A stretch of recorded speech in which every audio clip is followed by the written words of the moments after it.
Cheer, cheer the red and the white. Honour the name by day and by night. Lift that noble banner high. Shake down the thunder from the sky. What though the odds be great or small, Swans will go in and win overall. While her loyal sons are marching onward to victory. Welcome to the first edition of the Swans Bigfooty podcast. I'm your host as always, Bonza Burgers. Joining me tonight are our infamous regulars. We've got SM. Hi. SR100. Hello. And Von. Hey guys. Now we'll just go through a basic recap of the weekend. We've just recently, in the last few hours, have come off a great win over Richmond. Quite possibly our best performance of the year. Honestly, I thought our best performed player was Craig Bird, who did a fantastic shutdown role on Delidio. SM, do you want to talk about who you honestly thought our best performed player was tonight? Yeah, look, I thought it was a great win. I thought, maybe we performed better in a few other games, but nevertheless, it was a great performance by the team. And look, I think if you're going to go based on expectations before the game, Jesse White really has to be up there for performance. 4 goals. Dished one off to Tom Mitchell, I believe, was in things quite often throughout the night, took a few good marks, and really looked quite impressive, quite at home. Okay, Yvonne, do you want to talk? Yeah, I don't know. I think both were pretty good. I didn't really notice Bird that much, but which is probably a good thing. I didn't notice Leo either. But I actually thought Kieran Jack. I know he's had, I know he always has a really high standard. But I thought that when Richmond were really kind of having a chance, like when they were loading on goals kind of thing, I thought he really stepped up and he kicked some crucial goals and had some, key clearances. So he was the best player for me. Okay, and SR100? I think you guys have nominated most of the best. The other one I'd throw in there was it was one of Mumford's better games, I thought. He seemed to ruck a lot more than Pike tonight. I think he had 29 hit-outs as well. Pike only had 10, something like that. So I'd give him a little tick for that. Tippett had a bigger jumper on for a change, so that was good. Yeah, I think Mumford took a few really good marks, actually, from what I saw. It's actually pretty impressive. He doesn't like to kick it, though. You always know he's going to handball. Yeah. Well, with Mumford actually tonight getting down below his knees and having the same form he showed a few years ago, I'm not blaming him for wanting to handball. He was fantastic. Playing for his contract, though, probably worth an extra 50k if he does that. Well, the big question is he actually worth that extra year? Yeah, I don't know. I think he is. Just because we've got Pike and, I know we have, a lot of key, position players that can be a secondary ruck, but I think it's always important to have, 2 main, real ruckmen, if you know what I'm saying. I think he's probably, collaborating with Pike, that combination is quite up there in the league. So, yeah, I think he'd be worth it. I think he's worth it. He wants, as long as it's not, too long. I think I'm in the minority, but I still rate Mumford as the number 1 ruck at the club. Okay. Well, based off today's performance, he was definitely our number 1 ruckman. Well, I think Swans put him in the middle more often than not the last couple of weeks. I get the feeling John Longmire rates him probably number 1 ruck, still just ahead of Pike. And Pike's 28, so we don't really want to lose Mumford over a little bit of money. And we've got the extra 9.8%, so... Yeah, that's true. Pike's kind of dropped off a bit in the last few weeks, actually, from what I've seen. He hasn't been as dominant as he was earlier in the year, I don't think. He still took 3 contested marks today. Still took what? Contested mark? Yeah, how many contested marks did he take today? 3. 3? It's not too bad. No, he only took 2 marks for the game.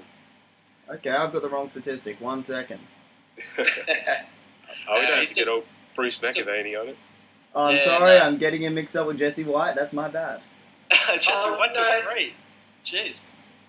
Grimlock said Cloak is leading it now. And I think Pike's a fair bit off, but whatever. Yeah, Pike's saving himself for September, though. That's it.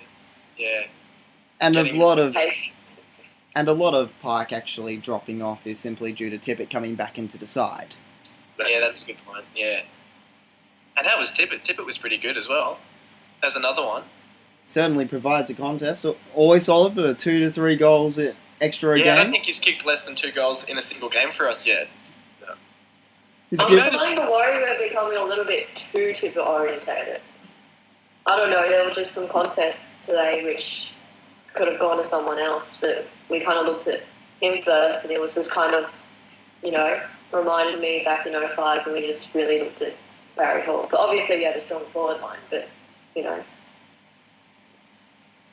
Yeah, I guess, but I mean, it straightens us up a bit if we kick it to Tippett and we can get guys like Brandon Jack and Mitchell and so on who can ruck at his feet, or rove at his feet, I should say, and can snap a goal from his crumbs. That wouldn't be too bad. Yeah, I'm just saying I hope we don't become too predictable. That's all. Yeah. We'll have to try and get Grimlock during the week, during his stats thread, to see if our crumbing goals have gone upwards since Tippett's gone back. Yeah, that'd be a good one. Are you guys happy with the delivery to Tippett? I think sometimes it's rather ordinary. We just kick it above his head and hope he'll grab it, and he's usually got a couple of people on him. I think we can be a bit more precise. Yeah, look, I think it's a bit kick and hope, I guess. Yeah, or if you're Jared McVeigh, have a shot at goal. Now, no one's allowed to bag Jared McVeigh out on this podcast. I'm his host. Remember this now. Oh, well, I mean, you could be Jesse White and ignore McVeigh altogether. I think it isn't a coincidence in regards to the Tippett issue that since the first few weeks where it was pouring rain in the Carlton and Port Adelaide matches, we've actually scored over 100 points in every week that he's played when it's been dry. I didn't even notice that. We scored 16 goals, 20 against Melbourne, 24 goals, 27 against GWS. We scored 113 against West Coast with 17 goals, 11, and we kicked 16-14 today. Jeez. Not bad. We're getting that extra 9.8% scoring. The issue, I think, is, they're not... The sides, aside from Richmond, those sides aren't killing it in the AFL. It'll be interesting to see if we can replicate that against top teams, that kind of scoring power. Because I just hope we don't become that kind of team where it's take Tippett out and, we don't have that much... we don't have that many options.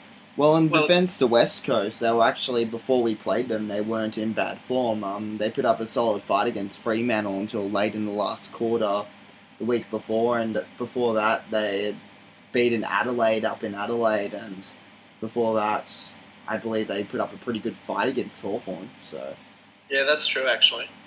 They've been in pretty decent form. But it is kind of crazy now when you think about it that we haven't lost to them since 2007. It seems quite a while ago now. Yet pre-game, the media always talk about the great rivalry. Like it's going to happen again, but it hasn't happened for about 5 years. Yeah. Okay, now we'll just move on the podcast here a little. I just want to honestly get everyone's best and worst moment from the game this weekend and best and worst moment from other matches. Okay, I guess I'll start. If we're going to talk about best and worst moments from the Swans game today, I guess in terms of moments, you could pretty much sum it up in the first 5 minutes of the game, really, with Brandon Jack kicking an absolute screamer from just outside 50 that really set the tone for our game to come. And you could say the worst moment almost was Malcheski appearing to do his shoulder, which freaked me out like nothing else, given our, I guess, lack of depth beyond what we've seen down back with the likes of Tony Armstrong, I guess, next cab off the rank. So thankfully that didn't end up being too bad an injury, but it could have been. So I guess the best and worst in the space of a couple of minutes right there. Okay, SR100, your best and worst moment from the match? The best moment of the weekend is probably from one of my favourite whipping boys, Jesse White. He kicked 4 goals in the game, and I thought that was pretty unlikely at the start of the year. I doubted he could do that in a reserves game, but the way he's playing, credit to him. It's been excellent the last few weeks. The test will come in, around 22, 23 for him against the better sides. And a low light, there probably wasn't many really. I thought I could have shut the door a little bit earlier in the game if I was overly critical of the side, so maybe that's as close to a low light as I've got. It was a pretty even contribution. Okay, Von? Highlight for me, if there's like a moment, I thought there was this one piece of play.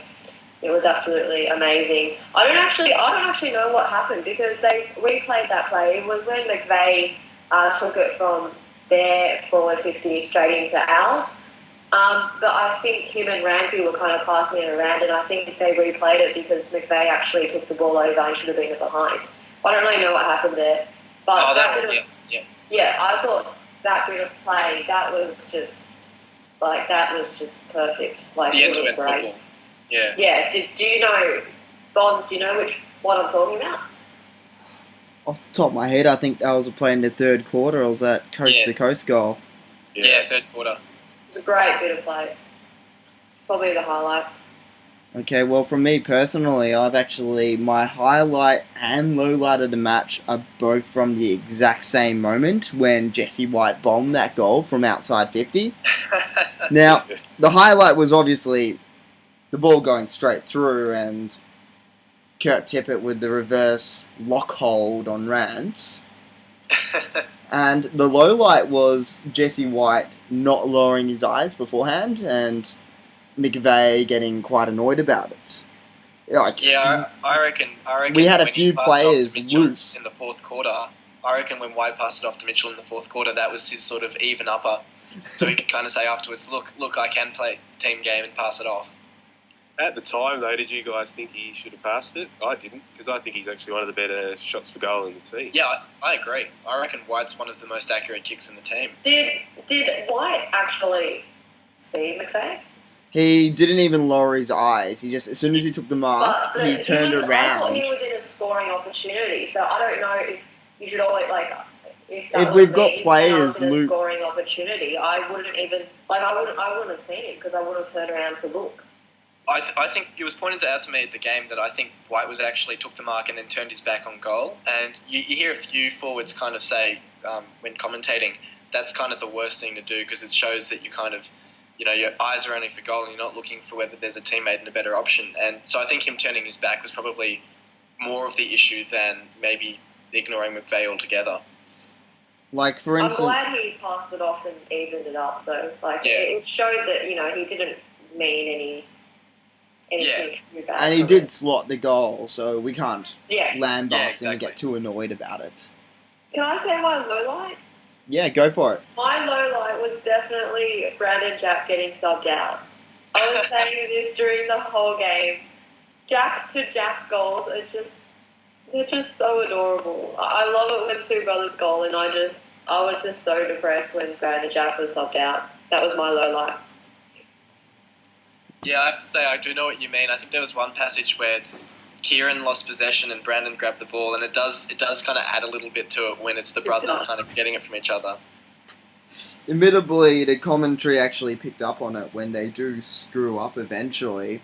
It is almost highlighted of Kieran Jack in the second quarter trying to pass it off to Brandon Jack and not I remember that. Getting the positioning right.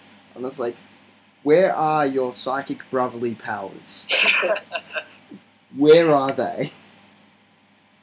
It's interesting, though, actually, in regards to the Jack brothers, that they never actually played with each other until they came to the Swans, such as the age gap between them. Yeah. I'm sure they would have played backyard footy, though. Or maybe not, because they were... Oh, maybe. I heard the same thing about the Everett brothers. But the first time the Everett brothers played a game of footy was that Swans Bulldogs semi-final back in 2008 or something. So, it's crazy how there are some pairs of brothers like that. And it is true that it's probably more likely with the Jack brothers they were probably brought up playing rugby with each other instead of AFL. I mean, there is a third Jack brother and he's still playing league. Yeah, there's 4, isn't there? Isn't there an older one? Oh, yeah, I'm not sure what the older one's playing. Oh, nothing. He's useless. Accounting. Yeah, probably. I think Nothing wrong Brand, with that. no, nothing at all. But Brandon's probably a bit cooked now, I reckon. He'd probably be first out of the team. Yeah, Brandon. Cunningham was pretty good today, actually, when he came on the sub. He made an impact. I'd like to see him play a full game, just while we've got the young guys in. And I don't know, Jack probably ideally wouldn't play seniors yet. He's raw and he's got the talent, but you wouldn't want to expose him to Hawthorn, Geelong, round 22, round 23. I think what we could do is we could switch those two subs. So Yeah, that's a good have idea. Jack be our sub, because he's so quick. He would add a lot of leg speed in, especially later in the game, like against Hawthorn, Geelong and stuff like that. As long as he remembers to bounce the ball, that would help. Fair enough. Okay, and we'll go with a highlight and a low light from the other matches over the weekend, non-Swans related. I'll SM, go do you want to for start off? Yeah, but my highlight, even though it involves Hawthorn winning, was Essendon getting absolutely smashed because I hate Essendon with a passion. I do hate Hawthorn, but I really hate Essendon. And just seeing them go down, then the chairman resigning, and now hearing that Kia might jump off, that's just a highlight for me because I work with an arrogant Essendon supporter. And the low light... Shout out to your arrogant Essendon supporter. Oh, I doubt he'll listen. A low light from the week. Probably that I tipped the Eagles when I honestly thought about tipping the Bulldogs, and I missed that tip. That's my low light. Yeah, I reckon for me, my highlight would have to be Jeremy Cameron and Buddy Franklin showing the return of the power forward with bags of goals. I thought that was great to see, especially the Jeremy Cameron bag coming against one of my most hated teams, Collingwood. And also the terrible performance of the defender who was on Cameron for the first quarter, whose name I can't actually recall, but I think Ron might be able to help me out on that one. Shut up, that's my low light. But I guess to keep the tipping theme going, my low light would have to be Gold Coast going down to the Blues purely because I thought Gold Coast would get up, and I backed them in, and they didn't quite get up for me. So I'll go with that as my low light as well. Well, I've only managed to see the Collingwood GWS game because I was on a plane for the whole weekend. So my highlight was not Jeremy Cameron. It was close, just because I can't remember anything else that decent from that game, because I don't really watch that many games this weekend. My low light would be Nathan Brown getting absolutely anti. Oh, Nathan Brown, that's who it was, yeah.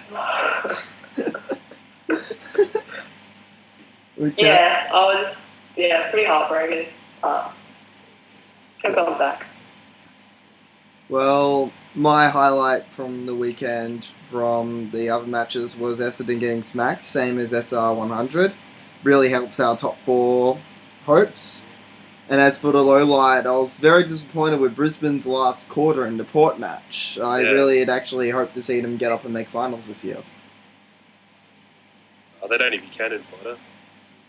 He isn't even on their list now, isn't he? Who's that? Oh, SR brought up Eamon Buchanan. Oh, no, I said Brisbane would be cannon fodder. Oh, I thought you said Eamon Buchanan. Oh, no. God, no. He had his day a long time ago. 2005, final day in September. All he needs to be remembered for. That's it. Forget the Brisbane stuff. Okay, well, we'll move on to our next part of the podcast. It's the issue of the week. What ground do we believe Sydney play better at? SCG or ANZ Stadium? And I believe it's an issue that SM is quite vocal about, if he wants to start us off. Yeah, look, I mean, I think traditionally we've been a lot better at the SCG with our game plan under Ruse. Lock it down, tight, contested footy. Worked really well at the smaller ground. Well, smaller as it was then. I guess it's extended a bit now that it's been renovated. And I know we struggled a bit at ANZ. It was almost seen as an away game for us because of the size of the stadium and also, I guess, the pitch surface as to whether we could actually win matches on it. But I think in recent times, I think our record actually shows that we're doing a lot better there. I think most highlighted when we have someone like Lewis Jetta in the team. You look at him play in that preliminary final against none other than Collingwood yet again with his blinding goal. but I think there was a certain player who was chasing him, and I think there's a common theme in that one. But the space that we can get on that bigger ground, I think, is really worked into our team's game plan a lot better now. So I actually almost reckon that we play better there. As a stadium itself, it's probably a bit of a hole, but in terms of our game plan, I think it definitely works a lot better for us. Okay, SR100, do you have any views on this issue? Our record there's not bad. I mean, I think it's the Collingwood hoodoo we had for a while probably makes the record look worse than it is. But I would be surprised. I don't know the exact stat, but I reckon we must have been at least 60% there. As a spectator, the one time I went there after the $80 cab fare or whatever, I'm over that stadium. I didn't like it. It didn't feel like home.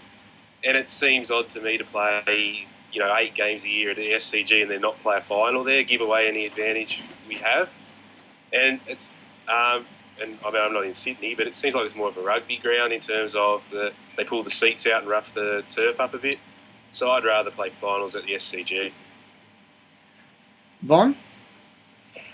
I agree with a lot of what's being said. I don't like ANZ either. I probably think it's one of the weaker grounds in the league, but a full house ANZ in a final, I think it's great. Like it's not comparable to the SCG full house, but it's not it's not shocking. I still remember the preliminary final against Collingwood last year. Like it was a great atmosphere. So it's not that bad a ground. Like the facilities and all of that are fine. The ground is shocking. As for our game plan, it's running. It's just hard gut running. So obviously a larger ground is going to suit that. But also you have to take into account the opposition's game plan and how that's going to affect us. So I actually was surprised at how little, today Richmond, I thought, because they run not just as hard as us, probably a bit less. So I thought it was actually going to be a lot more free-flowing. I'd be a bit more free-flowing. So, yeah, I think we're definitely more suited to bigger grounds. It doesn't have to be ANZ, but that's, that's given, that's dependent on who we're going to be playing that week. Okay, I'll give my views on this opinion. I actually feel as if we're still more suited towards the SCG than ANZ Stadium. What I particularly like, I know a few people may disagree with me on this podcast here, but with the SCG being such a wide but short ground, it allows us to really to come out wide and really move into the middle of the ground with our handball chains at the moment. Yep. And this is setting up a lot of goals very quickly with our run out of defence. Yeah, that's true. I just feel as if our game plan is still tailor-made to actually work on the SCG, and we've had a very good record there this year. Our game plan works on any ground, really. It's not. I don't think it's too hard to, tailor a game plan kind of thing. But yeah, I personally just think bigger grounds, because we run so much harder. I feel like we can expose more teams that don't work as hard. Well, then maybe this is a bit of an obvious question, but I'll ask people anyway. Where would you rather play finals, assuming that you're going to get a pretty decent crowd? Would you rather play it at the SCG or ANZ? Wherever you make the most money, because I think we need to accept that the Swans are actually just a good side and can win on any ground, really. That might sound arrogant, but it's true. And if we're going to draw 19,000 like we did against North Melbourne a few years ago, then, play it at the SCG. But I just think it looks poor when the stadium's half empty or at ANZ. So whichever one makes the most cash, I'd almost play it. Yeah. Okay. I just to give my opinion on that, I think ANZ is most like the MCG in terms of structure. Not structure, but size. Is that right? I think so, yeah. Yeah, I probably want it at the ANZ just because we want to go deep into September and we want to know it works. I don't know, I just feel like it's just good preparation. So yeah. I don't mind our finals being at ANZ. I always worry about injuries at ANZ though on that turf. How many injuries do we actually get out there? I mean, I know Teddy injured his ankle, was it, in the prelim last year, and was able to play, but was almost in doubt. But do we get that many injuries there usually? I don't think we get that many. I think we get a lot of complaints, but no actual injuries come to mind. I'm just trying to think. I know we had that issue, was it a couple of years ago, where they found the metal stakes on the ground or something? Yeah, Which didn't sound too good. Yeah, I completely forgot about that one. They never really actually went into what procedures they've created to make sure that doesn't happen again. It seemed a bit of an odd issue to happen. Yeah. They could just hire someone to walk over the ground and see if there's any metal things on the ground. I think they honestly do. Like, an AFL person has a walk around every ground before a game and checks for anything like that. I hope he doesn't get paid for that. That'd be a good job. I'd do it. Yeah. SR100, do you want to give your views on this issue? I already did, but I can give them again if you want. Sorry, which ground would you rather play at, I mean? Oh, no, wait, you already asked I that. don't care. We're a great side. Play at Subiaco, we always win there. Fair enough. Happy with that.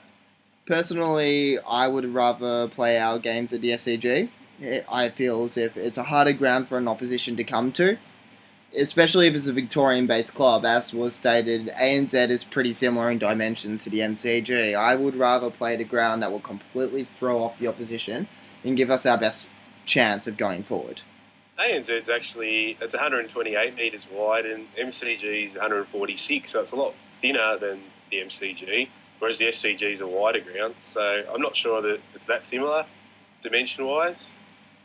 What about length, though? Is the length... That was only 1 metre, and that didn't support my argument as much. But that's okay. Oh, well, yeah, I mean, I think so. What the SCG is probably just as wide as the MCG, but the SCG's a wider ground than the MCG, but it's not as long, obviously. Yeah. But isn't ANZ one of the thinner grounds, like up with Simmons Stadium? I think they're both the thinnest two grounds. And as I think it was Bonza said, we like the wide grounds for the gameplay, which I tend to agree with. Yeah. I just want to add, I just remembered that we had that final against Fremantle a long time ago, and that they haven't actually played on that ground. So that gave us a huge advantage. And I think that's true for a lot of the teams. I think it was same with Carlton in 2010. Carlton hadn't played there. Yeah, so I think that gives us a pretty big advantage. Just because, you know, like you guys have said, it is quite a different shaped ground. So, yeah, I feel like that was definitely an advantage. It did help in the Fremantle finals. Yeah, and I guess that's true. I mean, we only play 3 games there a year, and one of them's against GWS. So, you know, the odds are that most teams don't play there that often, if at all. I guess going forward, would you guys re-sign the deal to play 3 games there in finals if you're in charge? No. If it's making us money. Yeah. I honestly think once the SCG is fully developed, we play all our games there. It's the spiritual, besides Lakeside Oval, which is the spiritual home of South Melbourne, with the Sydney Swans, our first home as Sydney was at the SCG, and I would rather us play all games at the SCG. I wouldn't want us to be giving games to ANZ Stadium or even Canberra. I'd rather be designated at the one ground, especially if we're going with so much money to basically rebuild it, recreate new stands. Yeah. But do you reckon we should still play GWS at ANZ though, Bonza? Well, at this current point in time, no, because we're not going to be getting enough people there to fill out the ground. I mean, even when we played them at Skoda Stadium this year, it wasn't a sellout. ANZ, you mean? Oh, yeah, shoot. Or SCG, sorry. SCG. Yeah, SCG. I don't even think we'd sell out.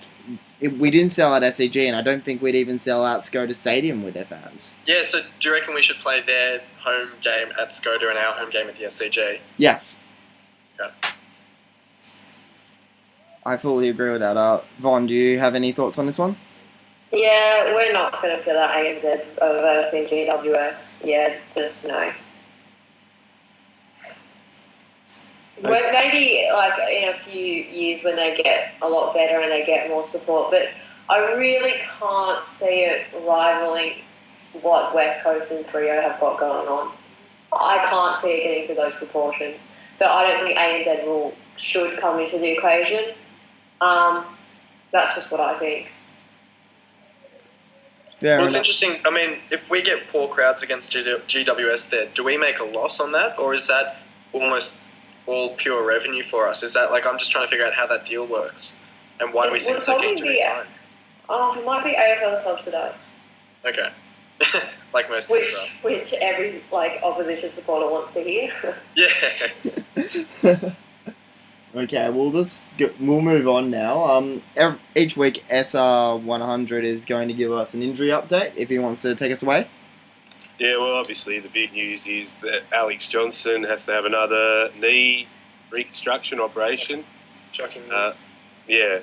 Disappointing because I mean, key tall defenders are probably the one thing we don't have great depth in, and to have our youngest, most promising one. I mean, that might almost put him out for the most of next year as well now, really, when you think about it, unless he has the Lars. So that's the worst news of the week. Then checking the injury list, we have Tommy Walsh, obviously, out for the season, which was heartbreaking for him, but it's not that big a loss. Naismith's still out. LRT's indefinite. And I thought he was, used to have about a couple of weeks near his name, but he seems to be indefinite now. I actually believe that LRT may have been placed onto the long-term injury list with Biggs being upgraded. So, is he a write-off for the year? I don't know. But LRT was actually interviewed at the ground today. I think it was before the match started, or it was at halftime. I can't recall which. Halftime, and I think he did actually say he'd had a setback in his recovery. So I don't know if that means he's going to be out for the year now. Yeah. Well, he just needs to roll out for September anyway as a September specialist. So hopefully he's back. That's Mitch Morton. That's true. Reed's 4 to 6 weeks. So that's putting him around 23 first week of finals. If he does get back into the team now, Super Jesse's on fire. Do you think that's he's the great white hope. I don't know. I think it's optimistic because they were talking about when the club said that they were quite conservative with his return against Melbourne. So I'm actually worried if he's redone the same thing that time frame it's not going to be enough. He was actually interviewed before the game today alongside with Reece Shaw, and he actually said he started running during the week, but they're going to give it an extra few weeks on top of his previous recovery simply due to make sure it doesn't happen again. Yeah, so it might actually be longer than what they've written. And the other thing with Reed, he's a confidence player, I think, and I can't see him waltzing straight back into the senior side and without a little bit of game time in the reserve. So I'm not sure he has time to make it back, even if he gets fit enough. Yeah, because we'll be playing finals then. And if Jesse keeps up this form. Yeah. I mean, unless the injuries or Ted or Reg got injured, he could go back, I guess, but. Yeah, it's not like he was setting the world on fire anyway this year, so maybe put him on ice. It would be good to see him playing a bit with Tippett, though. I mean, we got a bit of it in the first quarter against Melbourne, but it'd be nice to see a bit more of that to get a good judge of how they go together. Yeah, that's true. I mean, I think the Tippett recruitment was obviously one factor, and that was designed to help Sam Reid perform. But, I don't know. It'll be interesting. Touch and go, I agree. 6 weeks is a long time this time of the year. Jetta and Goods are both listed as 3 to 4 weeks. Jetta's shin soreness, it's the worst shin soreness I've ever heard of. I had it once, and I took a day off. So he must be really sore. So I don't know what is shin soreness. I honestly believe it actually may be shin splints. Yeah, I heard a comment about it, which was basically that the club thinks it was looking like being shin splints or something. I heard them say it was career-threatening, but I can't see it being that serious. But I heard that they're just being ultra-cautious with him to prevent any long-term impacts from it. Let's say it's a hot spot on the shins. You're not going to force him to keep running just in case it actually does become a fracture. You just have to wait for it to calm down. Especially a player who relies on his pace. He's not much used to sitting in the pocket, jogging around. He needs to break the lines and take the game on. And if he can't run, if he hasn't got his speed, then he's not much use to the side, really. Yeah, absolutely. Oh, and here I thought he just had sore shins. Well, we can blame Matt Cameron for that. Goodsy 3 to 4 weeks. I remember hearing he might be back for the Collingwood game, but that's only 2 weeks away, I think. So, Can you imagine that if he was back for the Collingwood game, the reception That would he'd be get? huge. yeah, it'd be nice to walk him back in an easy game like Collingwood, but Yeah, exactly.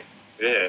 I guess he's the one you most want back from the injury list, probably, just glancing at it, in my opinion. But Yeah.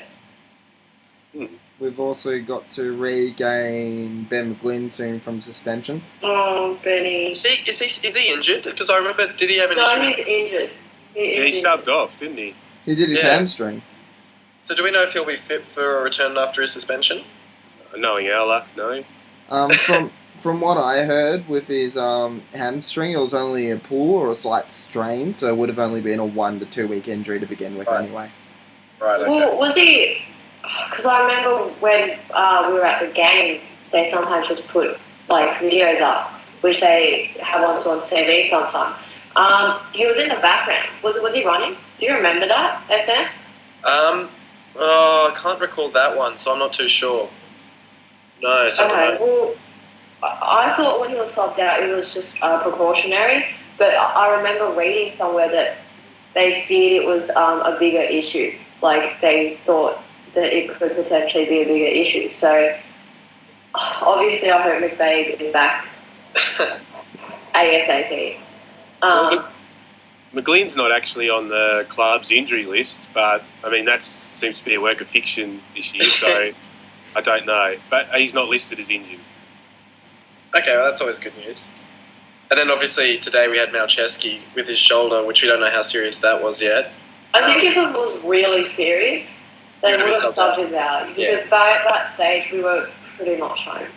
But I was a bit worried when he went for that marking contest, and I can't remember who it was with, but he hit the ground pretty hard and looked to take that shoulder a bit sorely. Yeah. So, I don't know. He did certainly grimace a few times when he got smashed there.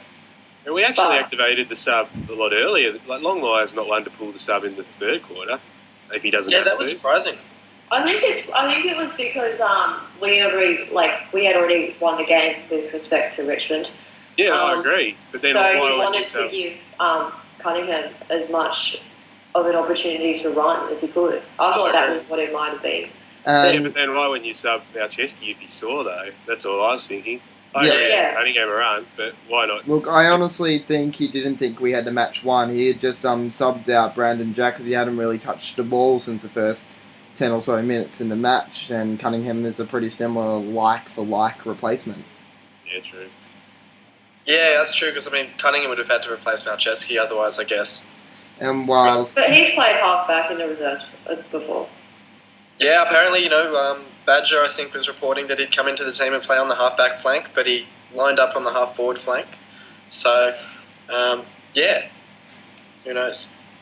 We never know with our injury and coaching panel. No. Yeah. Yeah, I'm not too worried about Malcheski. I don't think our coaches would be one to risk a player of his ability, given what our injury list is like. Worst case, we can just chuck Reece Shaw back in anyway. So, Yeah, that's true. He should be back in a couple of weeks, I suppose. well, he's not on the injury list. Has he played a reserves game yet, or just the runner? Yeah, he came back through the reserves last week. So he did play. Yeah, unfortunately, he was interviewed before the match along with Sam Reid, and he actually honestly believes that he's in line for selection next week, depending on what Longmire thinks. Yeah. Well, that could be. Maybe we'll rest Malcheski and bring Shaw in for this week. I wouldn't mind that. Pardon? I wouldn't mind that at all. Like it's the doggies. I know they had a really decent win against West Coast, but with respect to the Bulldogs, it should Yeah, be. absolutely. Because look. Otherwise, who else do you drop for Shaw? Rampy and Right. Everett both playing pretty well. It depends if you want to play him half back, or is he going to come in and play like a tagging run with role like he's done against people like Brent Harvey in the past. Yeah, that's true. I can't see a spot for him in the back line at the moment, in all honesty. Do you reckon maybe Cunningham drops out for him? Yeah, Shaw could actually even start as the sub his first game back, I guess, as well. Yeah. I don't know. I'm reluctant to not pick a premiership player who was a key contributor, but I don't see where his spot in the side is at the moment. I think at Reece Shaw's best, he is very solid and a lot better. Well, if he comes back, I think Cunningham will be dropped. And I do want him back because McVeigh right now is half back, and I just want to move him back to the midfield. See, I disagree with that. I wouldn't move McVeigh. He's like almost all Australian at the moment where he's playing. I'd leave him there. Personally, you might all disagree, but... Yeah, look, it's hard because I think, McVeigh's playing a really good role back there. But obviously he's also pretty good through the middle, so it's sort of robbing Peter to pay Paul. I think it's also like, it doesn't matter that much, I guess, because, half-back, middle, we run so hard, it's not that big of a deal. Yeah, but... I don't know. I would definitely like Shaw back because we haven't played top sides lately. I'm talking about Hawthorn and Geelong, and I think you guys remember how Rampy wasn't in good form then, but I still do remember that game where they just used him for their scoring avenue, and I just worry that with his innings, I know he's played a few games, but it's still his first season. He's still learning. I would be a lot more confident with Shaw back, taking a crucial player against a top side than I would be any other player currently. In his defence, though, I think Rampy's improved a lot since his early games. Has. He definitely has. But I'm just saying, I think Shaw's experience is something that is really invaluable. Rampy has definitely improved a lot. Rampy's taken Alex Johnson's place. He hasn't taken Shaw's. He's in Alex Johnson's position. No, I was just using Rampy as an example. Just as his inexperience. I was just highlighting his inexperience against someone like Shaw. Yeah. I didn't mean to drop Rampy. I would drop Cunningham for Shaw before I would drop Rampy. I wouldn't consider dropping Rampy actually. Okay. I think Rampy's pretty much got his spot cemented for the season because, like Bonds is saying, I think the only one that I'd really replace him with is AJ, and AJ's out potentially for half of next season. Okay, well now, whilst we're talking about the ins and outs, I think we may as well start looking to close this off and start going with our closing thoughts. Basically, I want to know what each of you is looking forward to this weekend on a Swans-related perspective. Potential ins and outs, I think, have just been covered. And what we're looking forward to, which matches that aren't Swans-related. I'll give us a start off, just so everyone can bring up the fixture. Okay, on Swans-related, I'm looking forward to us returning to Melbourne so I can actually go to the match. It's always interesting watching all the running happen in front of you, and we've got quite a good old South Melbourne-based crowd down there. In other matches, I'm actually looking forward to seeing if Richmond can put up a fight against Hawthorn, and the Essendon-Collingwood match. Hopefully Collingwood can get a win over Essendon and really cement our top 4 position. SM? Yeah, look, I agree. I reckon Richmond-Hawthorn is going to be a really interesting match, looking at it from a non-Swans perspective. First of all, purely because if Richmond can win the game, it really helps us out with a potential top 2 finish. But also the fact that Richmond beat Hawthorn last year and have actually shown to be a pretty decent team against both us and Hawthorn at the MCG. And obviously they didn't play us at the MCG, but they do have Hawthorn at the MCG. But to go for a bit more of a creative highlight I'm looking forward to, look, I reckon Collingwood-Essendon's another cracker. Sunday twilight game, that's going to be an absolute cracker of a game. On the Swans front, I'm just looking forward to hopefully a nice percentage boosting win. Not that we really need it, given our percentage boost over Freo, but just a nice comfortable win. Hopefully not too many changes, and a nice settled team. Not too many injuries. SR100, do you want to give us what you're looking forward to over the weekend? Well, sort of taking a general view. Looking at the fixture ahead, at the moment I have us finishing 5th almost, because I think that we have the hardest draw of the top 5, and so we can't afford to lose the next 3, and we really have to beat one of Geelong or Hawthorn. On that basis, I'm looking forward to the Cats-Kangaroos, because I think it's one of their most losable games they have left, because the Kangaroos had them 40-odd points down until they got run over. So if they can, we need Geelong, Hawthorn, Essendon, and Freo to lose games to make it easier for us. So I'm looking forward to that game. I'm also looking forward to the Essendon Collingwood game, again, as you guys highlighted. I think apart from us, the Tigers are the only one in the run home Hawthorn could lose to. And I'm actually really looking forward to Asada for the Essendon and, them losing all their points, hopefully. Harsh. Von, do you want to give us Allegedly. Well, seeing as SM has jinxed us, I just want to win the Western Bulldogs game. 10 plus goals. Okay, in all seriousness, what I'm looking forward to, Western Bulldogs Sydney, I just don't want any injuries. I just feel like we're getting towards a critical point. I don't want any more injuries. If possible, no changes, unless it's to strengthen the team. Also, it's a bit of a bland game for me personally. Not much to look forward to for Western Bulldogs and Sydney. I think we might rest, maybe Marcheski. So, yeah. For me, the games I look forward to outside, I'm going to echo what SR has said. I am looking forward to North Melbourne and Geelong, just because historically North Melbourne match up really well on Geelong. So I actually think it's a massive danger game for them, but then Swallow's injured, so I don't actually know, if it's going to be as close as it would have been. And it's the battle of the Whingers. It's the Scott brothers. Well, I was going to say, that's the main thing I'm looking forward to is the press conference. That's just going to be the highlight of round 19. Which Scott brother's going to win more? Yeah, exactly. Is that Will the roof anywhere? be open or closed? It'll be closed. It will be closed? They're going to make sure it's closed? Or else. Well, I don't know how Chris Scott feels about, roofs. So maybe Brad Scott wants it closed and Chris wants it open. So that would be very interesting. I'm also looking forward to Collingwood and Essendon. And I'm not going to say why, but if you post on the Sydney board, you know why I'm looking forward to Collingwood versus Essendon. So, yeah, that's what I'm looking forward to. Another bag of goals from one of the Essendon forwards, perhaps? Yeah, shush. I'm actually also looking forward to seeing whether, and I'm giving a shout out here, Punts on the Swans board actually thinks we can win a game going into it. Because we're only playing the dog. Or if he's probably cautiously pessimistic, I would say. Well, even Essendon has jinxed us. Okay. I don't know. Well, I'm Punts... pretty nervous about it. No, we'll win by 80 easily. Well, look, if Punts is listening to this podcast, we'll love to get you on as a guest one week. We'll see what he has to say, yeah.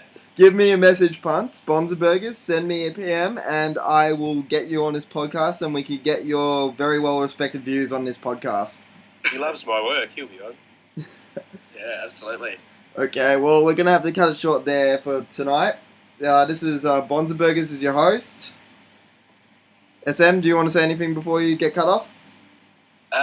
Not too much, just happy to have another weekend done and dusted. One more week closer to the finals. Get it started. Von? No, good solid win.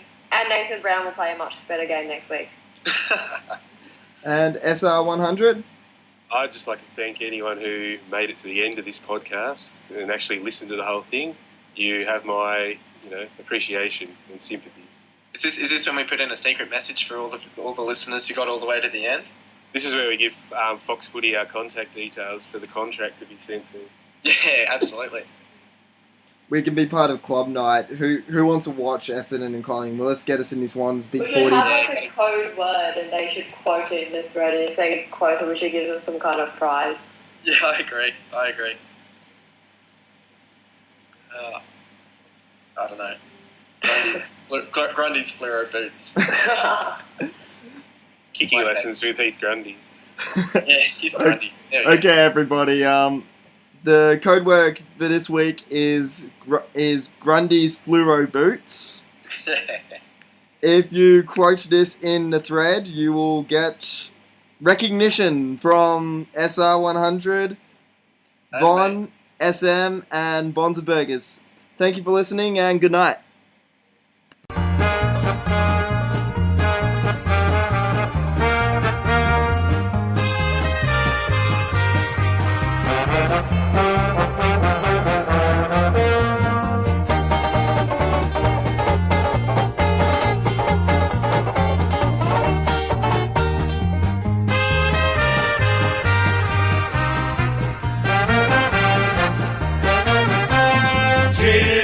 cheer the red and the white, honor the name by day and by night, lift that noble banner high, shake down the thunder from the sky. What though the odds be great or small, Swans will go in and